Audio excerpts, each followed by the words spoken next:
Hello everyone. तर आज आहे आमरसचा बेत आणि मम्मीने दिले होते हापूस आंबे. सो माझी पद्धत आमरस बनवायची कशी आहे म्हटलं चला तुमच्यासोबत शेअर करूया. तर इथे मी अशा प्रकारे आंब्याची साल काढून मी रस बनवते. कोणी कोणी वेगवेगळ्या पद्धतीने बनवतं. सो माझी ही पद्धत आहे की मी अशा पद्धतीने साल काढते आणि मग सिम्पली अशा पद्धतीने कट करून मिक्सरमध्ये आमरस बनवते. बरेच लोक आमरसमध्ये दूध टाकतात, विलायची वगैरे टाकतात. सो मला नाही आवडत ती वेगळी टेस्ट. मी सिम्पली आमरसमध्ये फक्त साखर टाकते आणि ग्राइंड करताना थोडंसं पाणी ॲड करते, ते पण थंड, म्हणजे जेणेकरून आमरस जर आपल्याला इन्स्टंट खायचं असेल तर तो थंड असतो.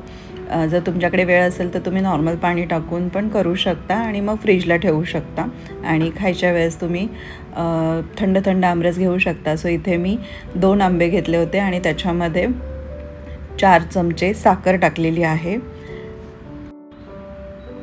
त्यानंतर इथे मी घेतलेलं आहे थंड पाणी.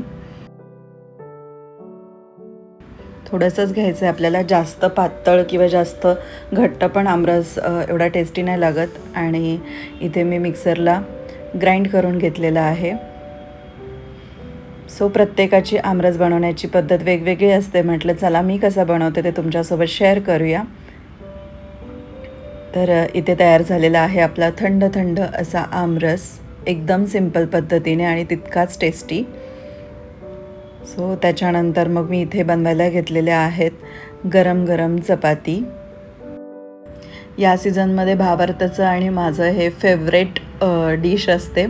गरम गरम चपाती आणि आमरस सोबत एखादी भाजी. आणि भावार्थची तर सगळ्यात फेवरेट भाजी आहे पनीरची भाजी. सो आज मी तीच बनवलेली. तर मम्मीने इथे दिलेले आहेत बऱ्याच प्रकारचे पापड, चकली, कुरडई, वेफर्स. तर हे आहेत बटाट्याचे पापड आणि त्याचबरोबर इथे आहे साबुदाण्याची पापडी, जी की माझी लहानपणापासून खूप जास्त फेवरेट आहे. त्यानंतर इथे आहे बटाटा आणि साबुदाण्याची चकली आणि इथे आहे पालकचे पापड.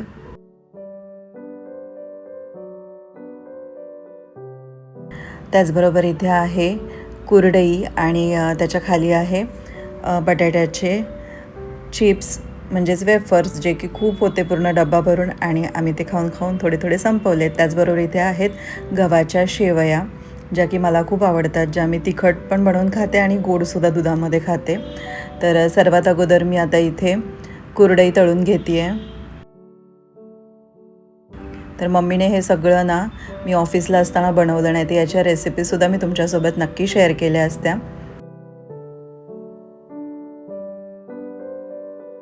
तर तुम्ही इथे बघू शकता किती छान कुरडई फुलली आहे मस्त.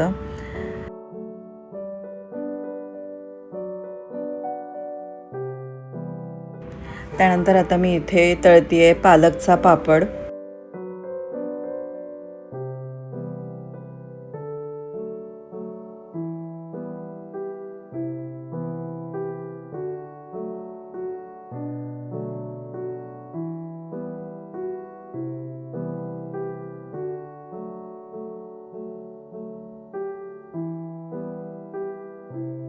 तर हे पालकचे पापड खरंच खूप टेस्टी झालेत आणि अजिबात तेलकट नाही लागत खाताना.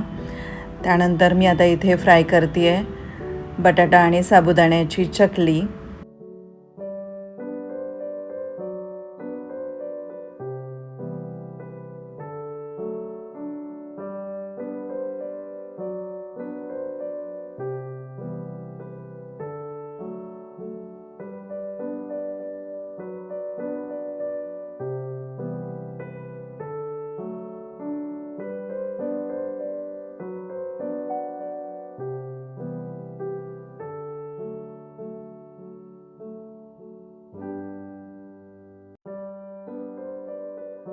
आणि आता मी फ्राय करते साबुदाणा पापड.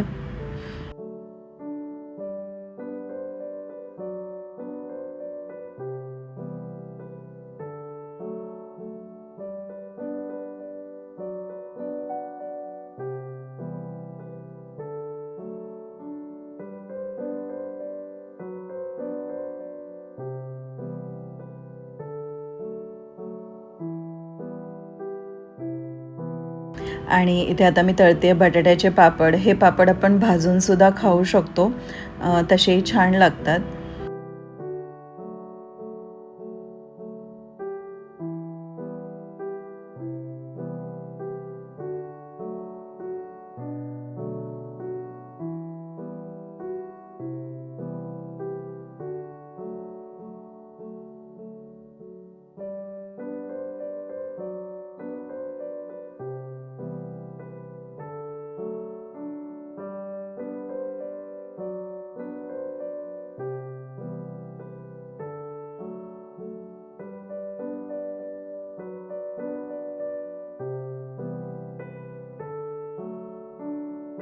आणि आता फायनली मी तळते बटाट्याचे वेफर्स. तर हे वेफर्ससुद्धा खरंच खूप सुंदर झाले होते, पातळ पण तितकेच आणि क्रिस्पी पण तितकेच.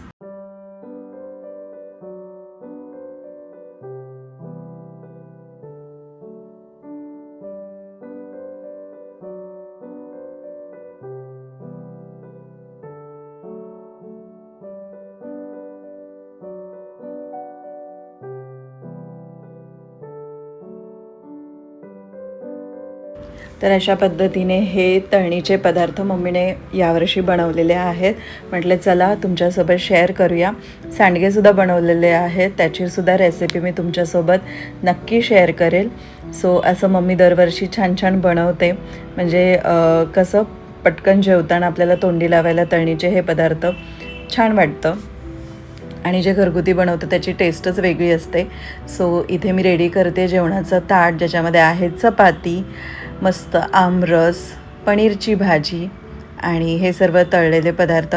आता मी आणि भावार्थ आम्ही दोघेच जेवणाला आहोत. सो डाळ भात एवढं सगळं खाल्ल्यानंतर कोणीच खात नाही. आम्ही आमरस असेल तेव्हा फक्त आमरस चपातीच पोट भरून खातो, त्याच्यामुळे मी काय डाळ भात बनवला नाही आहे.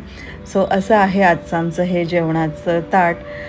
तर चला भेटूया नेक्स्ट व्हिडिओमध्ये. Till then be happy and be bright. Bye.